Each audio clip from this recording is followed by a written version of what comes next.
Y'all, if reparations are not paid, what will happen? We've talked about reparations in the past with Black folks like Ta-Nehisi Coates writing a book about reparations, therefore handing out a study of it, something specific states keep saying they want to do, study it. But you don't have to study long to understand the long-lasting effects of slavery and why reparations is something that's necessary. I mean, Ukraine receiving $113 billion of our taxpayer money without hesitation for crimes done to them by another country is blatant disrespect to indigenous Black people who should have received that as a down payment for reparations.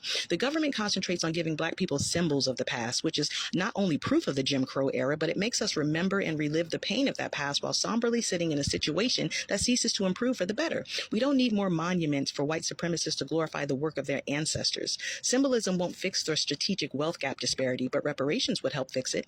In Evanston, Chicago, some folks have begun receiving reparation payments, and good on them. But for people like Texas Republican Representative Brian Babin, who introduced a no bailouts for reparations bill for if states give reparations to Black people, they'll cut them off from federal funding.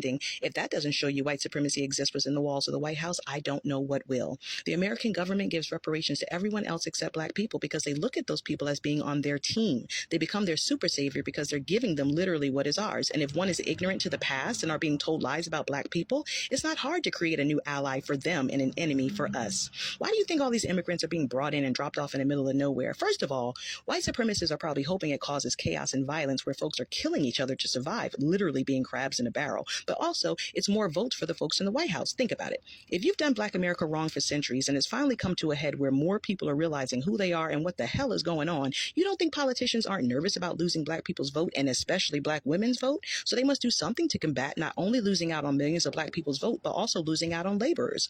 Ever since the pandemic hit, people have readjusted their lives by doing most things online and working from home. And now corporations are having a difficult time finding field hands, employees. So of course, immigrants can help to fix this economic issue for government while government continues disrespecting Black people to our faces. You don't think white supremacists laugh at the fact that they were able to steal our identities and our wealth by pretending to be us? You don't think they laugh at the symbolism they use to disrespect us to our faces? What about smiling in our faces while behind our backs plotting our demise? I'm talking about racists specifically because I understand not all white people or folks from specific religious backgrounds are the same, but it is specifically racists in both the Republican and Democratic Party who work overtime making sure Black people are on a certain playing field and how important it is for them to keep us in those fields. What if Black people stop voting altogether? Republicans would win the White House and Republicans would keep winning the White House. It'd be funny if Republicans in power gave Black people reparations because it automatically create more Republicans for the Republican Party and Democrats would never have a chance of winning elections again. Then the Republican Party, who was also known as the racist party, wouldn't be considered racist anymore. And it would all turn on Democratic politicians and they would go down in history as the extreme racists. Not to say Republicans wouldn't be racist, but they have a better way of camouflaging it by giving reparations and having more liberals turn conservative.